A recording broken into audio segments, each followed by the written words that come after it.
Une routine de vie, une routine de productivité, une routine qui te porte. Alors j'aimerais te parler aujourd'hui de la manière dont tu peux organiser tes journées pour que tes journées soient beaucoup plus portantes, beaucoup plus motivantes. En effet, tu peux simplement modifier quelques petites choses pour ne plus avoir l'impression de se pousser, de se torturer et de faire l'effort de faire des choses. Simplement, tu vas pouvoir faire tout ce que tu as envie ou que tu dois réaliser durant tes journées, tout en prenant du plaisir et en n'ayant pas l'impression de se forcer ou de faire des choses non-stop et d'être occupé tout le temps.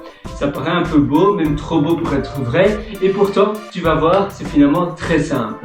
La première astuce, tu dois en réalité savoir que les habitudes, c'est plus ou moins une addiction, c'est une copie de l'addiction positive. Donc l'addiction, c'est mauvais, mais les habitudes, c'est très similaire aux addictions, mais c'est quelque chose de positif. Parce que ça va te forcer à faire des choses plus rapidement. Alors, premièrement, comme tu peux le deviner, tu vas mettre en place, tu vas emboîter les choses que tu veux faire dans tes habitudes qui sont déjà là. Par exemple, le brossage des dents, par exemple, prendre ta douche. Si tu prends ta douche tous les jours, normalement, je pense, tu peux enclencher des habitudes durant ta douche, peut-être faire de la mémorisation à répétition, tu sais, te ressouvenir de ce que tu as mémorisé la veille ou l'avant-veille. De faire appel à la mémoire, donc la mémorisation à répétition, comme on appelle. Donc tu vas toujours te ressouvenir des choses récentes que tu as appris, et ainsi tu vas apprendre sur le plus long terme et ça va te permettre d'ancrer les choses que tu as appris. Ça c'est un bête exemple. Quand tu brosses tes dents, tu peux par exemple en même temps que brosser tes dents, tu peux nettoyer le lavabo en même temps. Et ainsi tu es sûr que le lavabo soit nettoyé. Quand tu prends ton petit déjeuner, la veille, tu peux déjà mettre ta place à table du petit déjeuner avec peut-être le pain déjà emballé. Il reste emballé pour rester frais, mais tu peux déjà le mettre dans un panier à pain prêt. Et puis après les confitures, la pâte à tartiner, etc. Et le matin quand tu te lèves, tu n'auras plus que ton jus d'orange peut-être à sortir du frigo et ça sera déjà prêt, et ainsi ça va te motiver à démarrer bien la journée. Tu regarderas, voilà, le matin quand tu te réveilles, tu n'as peut-être pas envie de te réveiller et tu sais, waouh, mais en réalité la table du petit déjeuner est déjà préparée, c'est un peu comme à l'hôtel, et tu vas plus ou moins faire cela. Donc la veille tu vas faire ça pour le matin, pour le petit déjeuner, et ça va t'aider à bien démarrer ta journée.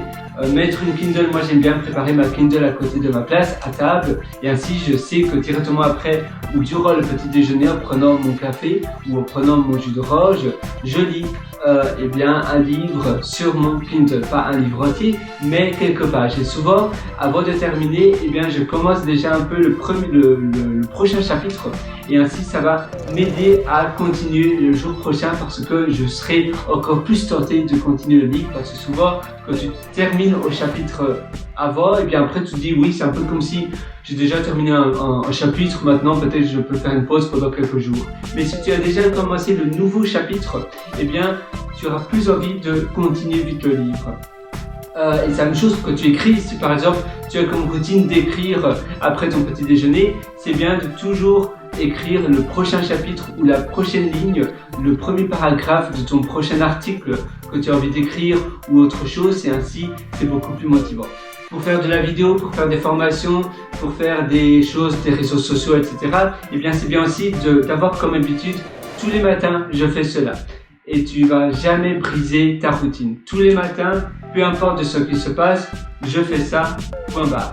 Et ainsi, tu auras vraiment la certitude que tu feras cela. Et finalement, ton plan de routine, c'est un plan régulier qui va se répéter souvent sur une semaine entière. Tous les lundis tu fais ça, tous les mardis tu fais ça, tous les mercredis tu fais ça, tous les jeudis tu fais ça, et ainsi tu es sûr que grâce à la répétition, finalement ça fera partie ça fera vraiment partie de toi-même. Ce sera un mécanisme que tu te rendras même pas compte que tu fais ou pas, parce que ce sera vraiment c'est un peu comme quand tu te brosses les dents, tu vas pas procrastiner. Est-ce que je dois brosser mes dents aujourd'hui, demain? Non, tu le fais parce que c'est la chose à faire. Et tu ne penses même pas lors de l'organisation de ta journée à mettre brossage des dents, prendre ma douche. Prendre ma douche, peut-être on le fait, mais ça dépend, m'habiller, etc. Non, ça fait partie de ton quotidien. Et finalement, les choses que tu veux faire de manière régulière doivent aussi faire partie de ton quotidien. C'est très important, tu vas vraiment voir la différence. Et enfin, visualiser aussi tout ce que tu veux faire dans tes journées, c'est important. Le soir, tu vas déjà écrire une liste de choses que tu veux faire pour le lendemain. Le lendemain, tu vas lire cette liste et tu dois vraiment visualiser tes journées parfaites. Faire un exercice de visualisation durant cette journée. Te dire, waouh, aujourd'hui, voilà, ma journée sera comme ça, comme ça, comme ça, et ça sera une journée exceptionnelle.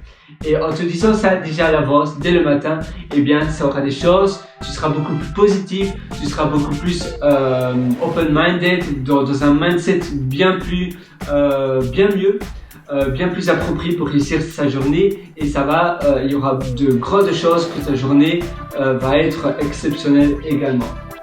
Parce que tu seras déjà dans le bon mindset. Se réveiller tôt, à nouveau, c'est important aussi. Il y a des personnes qui disent je suis plus couche-tard, lève-tard.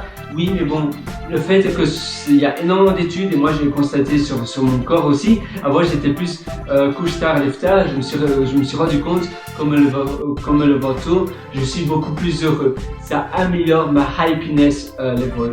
Donc ça améliore mon niveau de bonheur. Voilà, c'est tout pour cette session.